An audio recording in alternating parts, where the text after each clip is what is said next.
Welcome everyone to this week's episode of In the Know with Kat Bobineau. Today my extra special guest is Fon Powell. She's all the way in New York. She is a PhD candidate at Cornell University as well as the founder of S.A.L.T. So, Fon, welcome to the show. Hi, thanks for having me. Absolutely. And can you tell the audience what is S.A.L.T? Yes. Okay, I will start with SALT. So SALT stands for Sodium Analyte Level Test. I am a founder, and it is the first portable device on the market that measures salt intake at home. And it's important because there are 78 million people that have hypertension, also known as high blood pressure. And basically, they need to watch their salt intake. We give them a way to measure their salt directly at home, no doctor or lab needed.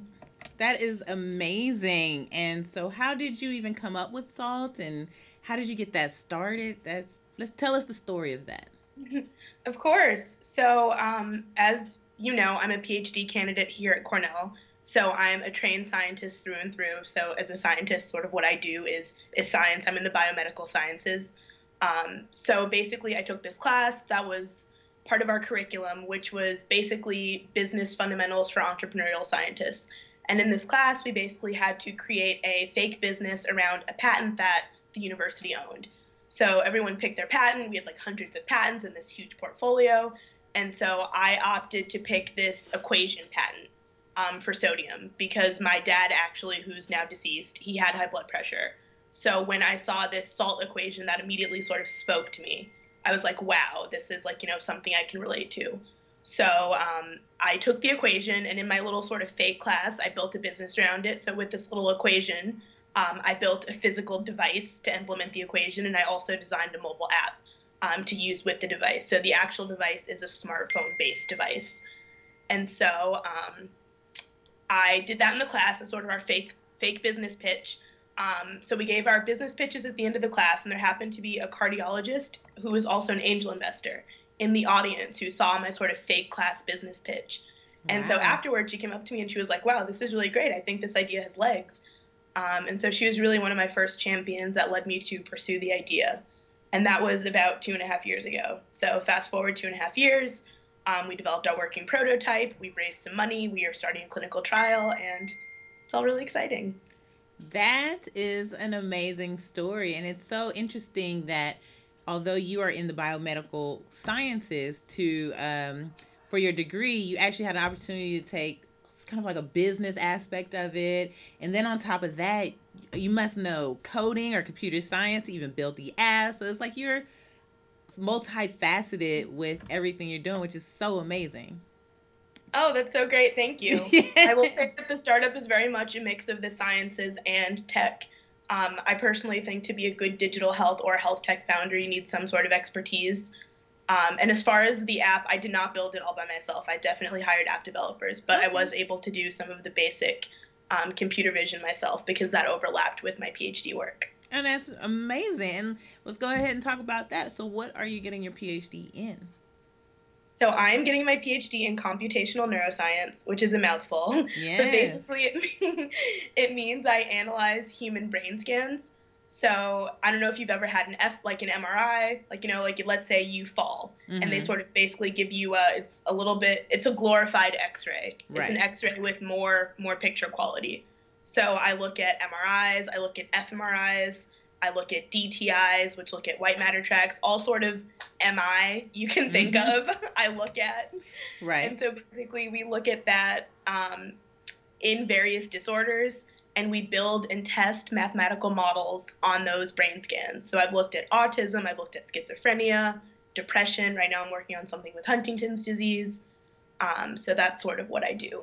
Wow. So, what you're saying is you basically not only are you in the science track, but then now you have mathematics that's falling under it that you're using as well.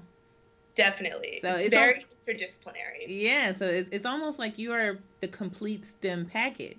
You know what I'm saying? You have a science background. You're using technology and engineering with your device for salt. And then on top of that, you're using mathematics in your PhD. So you completely hit like all the salt or all the STEM realm. Oh my goodness, thank you. Yeah. It's Hey, so I mean, hard. I give credit where credit is due. That is awesome. So what made you go to Cornell? How did they get to this point? Okay, so I guess I started off doing research pretty early. I randomly spent a summer in high school at St. Louis University in a research lab. And I wasn't really sure what I was doing, but I did it. I just emailed the professor. I was like 16, Oh, and I was wow. like, "Hey, can I volunteer in your lab?" And he was like, "Sure, yeah, okay." Nice. Um, And so where that's was what that led to at? my Where'd you volunteer at? oh, St. Louis University. So I was born and raised in St. Louis, Missouri. Okay. Yeah. Cool. So then that sort of led to I guess I was naturally curious in science before that, but that was sort of my first foray into research. After that happened, I went to college. I went to Duke for undergrad, where I majored in neuroscience and biology. I also studied Spanish, a bit random. But once I was there, I really benefited from having a mentor. Mm-hmm. Again, I wanted to be in a lab, so I sent out an email. I was 19 years old, and I sent an email to the director of our Institute for Brain Science. So he was like a big deal. And in Yes. hindsight, like now I would never have done that, but back then I just had no shame. And I figured, hey, why not? So I sent him an email and he said, yeah, come into my lab.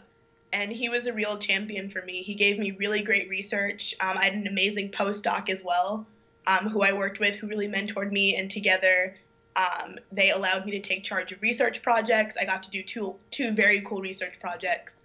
I actually started researching anorexia. So I got to interact with patients that actually had anorexia, and we just wanted to sort of understand the mechanisms behind disgust associated with food. Right. So in that lab, I was able to they paid for me to go to conferences. I got to go to Washington D.C. and New Orleans. So much. Nice. And I guess in that lab, I was really mentored.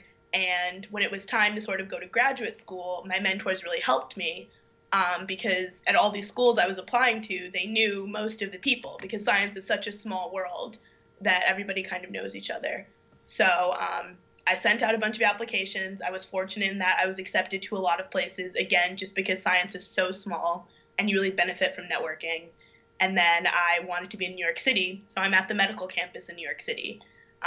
So that's why I ended up at Cornell. The city plus the amazing research, obviously. Yeah, I mean that's so amazing. And one of the things that you said that I want to bring back up is that you wouldn't do it now. And I would say keep doing that. Keep throwing that line out there, keep fishing and introducing yourself to people because look where it's gotten you so far.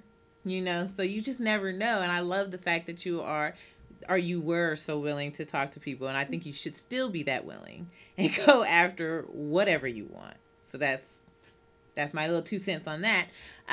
But let's talk about before Cornell and in high school. Like, what got you into science? What got you into neuroscience and wanting to study the brain?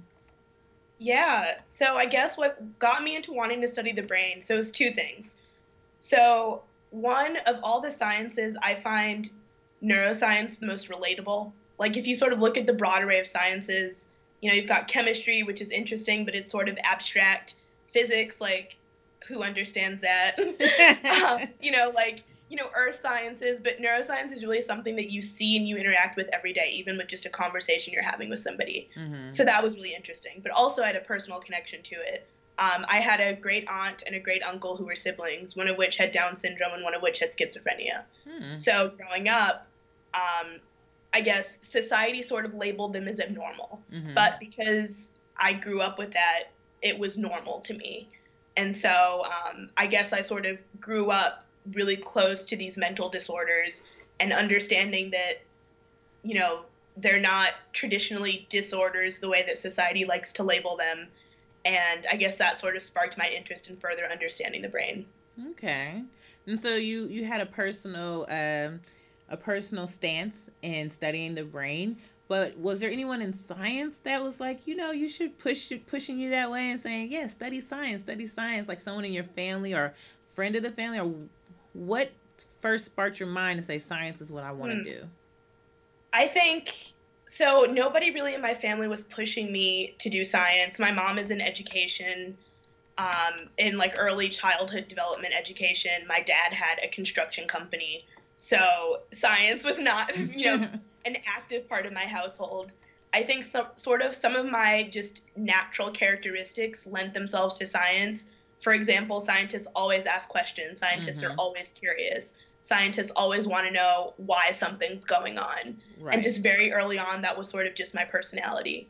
And then that it's just, I guess you call it an intellectual curiosity that translated to, once we started having biology classes, instead of just writing down what the teacher would tell me, I wondered, well, why do two parents that are completely normal have a child that's abnormal? Or, why does an Asian person and a Black person have a child that is this skin tone? Like you sort of wonder why all these scientific things happen. Right. And I guess that sort of pushed me into science. I wanted to know why, and I wanted to find out the answers. Nice. Yes, a science mind is a very curious mind, and one of the things that dampen that is when a child is said, don't ask questions or don't worry about that or whatever the case may be, or it's this way because I told you this way. No, cultivate that thought process and let them ask questions. I think that's amazing that you were able to ask the questions and then go into it. And so I was definitely able to do that. I think having the mom in the early childhood, child development, it was really funny because my parents were very different. My dad was very much old school, disciplinary because I said so. And my mom was the exact opposite, like let them do what they want, don't spank the kids, which would frequently cause small arguments. But Right. I think that I really benefited from just being able to ask questions. And that's really cool. And so now that you got a working prototype for S.A.L.T, where do you see that going in the future? Definitely. So we have a clinical trial lined up, a funded clinical trial. We are awaiting IRB approval, which is Institutional Review Board, which is a long way of saying all of our ethical stipulations are in place. Yeah, all the red tape, especially to deal with humans. It's way more Correct. red tape to deal with humans than anything else.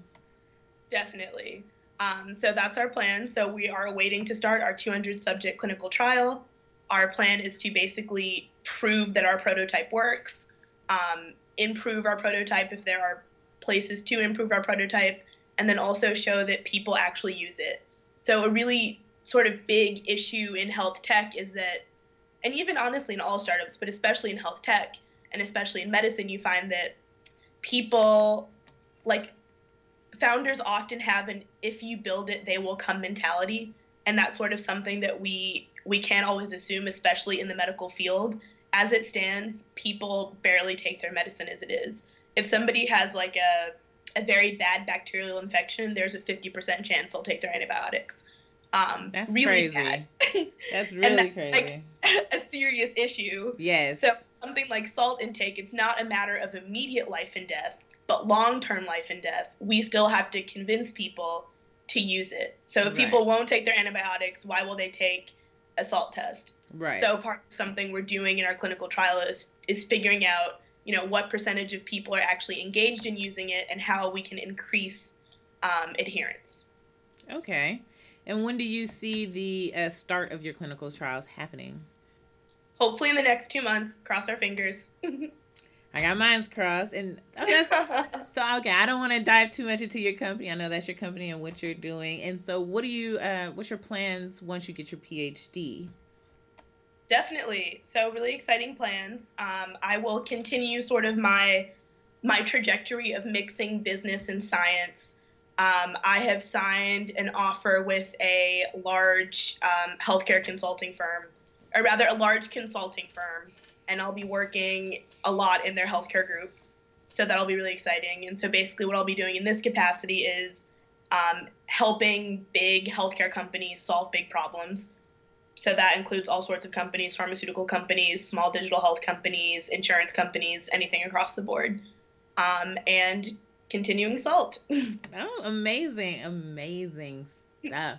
And so let's kind of get away from the sciences and talk about what you do outside of that. So I know you have school, I know you have your company, but what are you doing outside of that, like for fun? What does Fon do that gets her mind out the STEM world and into the regular world?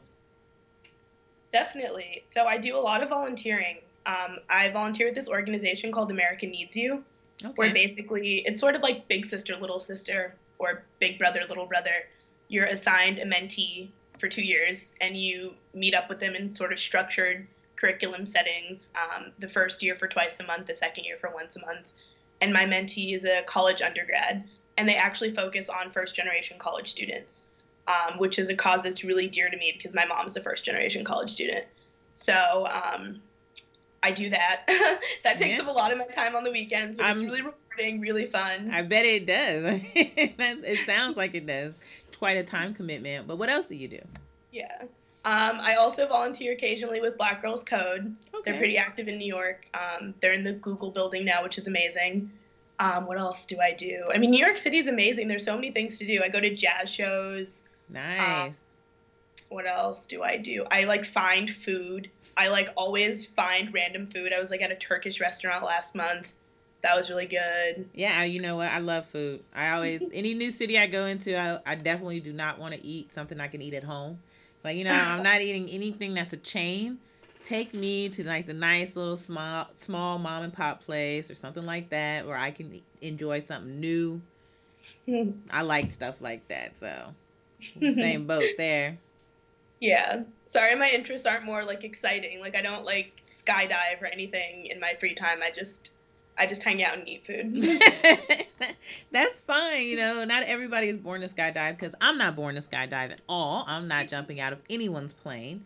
There's no way in HEW hockey sticks that you're going to get me jump out of a plane. So trust me, I understand. But, so what's next with, after you've completed SALT, do you think SALT is going to be something that can be mainstream, like a blood thermometer? Not a blood thermometer. That sounds so stupid. I can't think of what they're called, but Like a diabetes yeah, test. diabetes tester. Yeah, definitely. That's the plan. That's what I hope happens. It's every founder's dream, for their product to be part of everybody's everyday life. So Right. definitely. And have you ever thought about like med school or going to be a doctor and knowing more about that doctor side of it versus just the research? No, and I'll tell you why. So I actually started off college as pre-med, because again, when you're like in high school and college, you don't really know truly what being a researcher is. So if you're good at science, everybody tells you to be pre-med. And then once I got to college, I started doing research because I wanted to make my medical school application look better. And then I realized two things. I realized one, I like research a lot, and two, hospitals are really depressing places. Um, Everybody's sick, Yes. it's gray, everybody's stressed, Yes. and I didn't want to spend the rest of my life there. So that sort of led me to the research track and really, finding the cures to things. That's what I wanted to do, and I think that as a scientist, you really get in-depth knowledge of small areas, which is what I wanted to do. And then once I got into graduate school and I sort of discovered the business part and marrying the business and the science, I realized that people in the lab make discoveries all the time. For example, that equation that I worked with in my class, and that equation had been just sitting around for 5 years. And many times these awesome discoveries never get to market. They never get into people's hands. So then my shift sort of shifted. I guess my focus sort of shifted, and I really became passionate about bringing science into people's hands to better society. Okay. So do you see yourself doing more business and science marrying? Like, do you see yourself starting more companies or at least somehow bringing that science to the limelight for people to Oh see? yeah, of course. That's definitely what I'm interested in doing. I actually spent last summer I was in Boston, where I got to spend time at a big venture capital firm, a big biotech venture capital firm, which basically focused on creating technologies and investing in technologies, in scientific technologies to bring to market. And so that was a really great experience for me, and it um, really solidified me wanting to be in this space. So I definitely want to start another company. I want to be a serial entrepreneur. Nice. I definitely love being involved in the deal flow and investing side of it. In fact, a friend of mine is raising a small $5 million fund right now, a healthcare fund. And it's like this very innovative idea. He wants to like put together healthcare thought leaders, that are under 30 and have them invest in ideas. Right. And so I'm helping him out with that idea, and it's really exciting. I love the idea of, helping other technologies grow, helping other businesses grow. But I'm excited to see what happens in the future. That's awesome. And do you think that the future of research is definitely going to be partnered with technology? Do you see that in the future, or how do you see research having, Definitely. especially like bio research? Where do you see the future of that? Yeah, wow, that's a big question. So, okay, so let's start with just the future of bio research. I think so. I don't know if most people know, but the majority of scientific research is funded by the government through the NIH, the National Institute of Health. They have grants. Right. Um, as you know, we have a new administration in right now. As you know, that administration has already been cutting funding to the EPA, the Environmental Protection Agency. Yes. Um, a lot of people are worried that the NIH and the NSF, the National Science Foundation, are next to go. Very valid concern. So people are worried about that. However, the good thing about that is that there are large companies, large private companies, like large pharmaceutical companies that have a ton of money that have been and are putting in lots of money toward research. Okay. Um, and I personally think that will lead to, like, a lot of these companies have targeted interests in certain things. For example, let's say Pfizer. Let's say Pfizer has a diabetes drug on the market right now. They're going to want to make that better. They're going to want to develop new drugs. So they're going to put a ton of money toward diabetes. So I think this new sort of privatized funding model will lead to faster breakthroughs in Mm. very specific disease areas. Okay. Yeah, and I'm going to randomly make a prediction that Alzheimer's disease will be solved in 20 years. Oh, really? And I say that because I work on it, but Right. I've noticed lots of funding and lots of effort being put toward Alzheimer's. Okay, that's good. And do you think that the future of that research is going to have a technology component to it for people to not want to use it but have access to it? Do you think that field of technology and biotech is growing? Yeah, I think as you see right now, tons of digital health companies right now, um, there's sort of this saying, if you go to like any sort of pitch for any sort of health company, everybody's first slide is healthcare is broken. That's like the first slide that everybody has across the board. But I think it's true. I think that healthcare really is broken. There's just a ton of outdated systems. There's a ton of outdated drugs, a ton of outdated technologies. And I think that digital health and just sort of the adding the efficiency of technology to such a slow, old industry like healthcare will definitely facilitate a lot of new novelties, a lot of new inventions, a lot of new processes. Okay, cool. So, making sure that, do you think the students coming behind you who might, let's say, want to study neuroscience, should they have a background in tech or a background in computer science as well? Do you think that would be helpful for them in the future? I mean, definitely. I think, well, the good thing about neuroscience is that it's very interdisciplinary. So you can be a scientist and you can get into it. You can be an engineer and get into it. You can be a computer scientist and get into it. And that's Okay. evident by the people in my lab. We're from all sort of different types of training. Okay. I think across the board, though, yes, we are sort of moving more toward tech. Even this year at my school, they implemented a new quantitative bio class that everybody had to take just Mm. because they sort of recognized the role in really understanding some of those technical things. And also, just from a personal perspective, I think that having just a technical skill set allows you to be much more marketable in any field that you're in. So, yeah, I would recommend that. Awesome. So, yeah, we are almost out of time. So, at the very end of the show, I like to give the participants some time to talk about whatever they want to talk about. You know, if you want to talk more about SALT, that's great. And then I also will ask you if there was some student who sees what you're doing and wanted some advice, what would you give them if they wanted to follow in your footsteps? Definitely advice. I would say advice for students. Wow, that's hard. I'll definitely say don't give up. And I'll be very specific in that very general advice. I realize you probably hear don't give up all the time. That And does like ring a lot. That does come out a lot. and I remember being in the undergrad shoes and seeing these people do these amazing things. And I remember thinking, I will never be like that. Like that must all be so easy. But that's not the case. it's it's not easy, but you can definitely do it. There have definitely been struggle points in my career for sure. When you're an undergrad, classes are tough, and when I remember being an undergrad and getting a C on an exam, and feeling like it was the end of the world. I did great in some classes, and there were some classes I didn't do great in. but I graduated and I'm still getting a PhD, and I did not graduate with a 4.0. So that's the most important thing for undergrads to understand, that your grades are not the end all be all. You need to graduate and do well. Mm-hmm. And I will also say that failure is sort of part of what happens. Um, Life does not go perfectly for anybody. That's just a fact of life. But I think that what distinguishes, and also like among the people that I've met and the founders that I've seen and the successful scientists that I've seen, the ones that are most successful are the ones that have experienced some sort of hardship, because then they learn how to bounce back from that. And then once that hardship comes again, they're super efficient at just getting through it. So I would say definitely push through. Um, you can do it. Okay. Well, thank you very much for coming on my show today, sharing your story, and allowing people to have a better understanding of what types of jobs are out there, especially if they decide to go into STEM. Because what you're doing is multifaceted.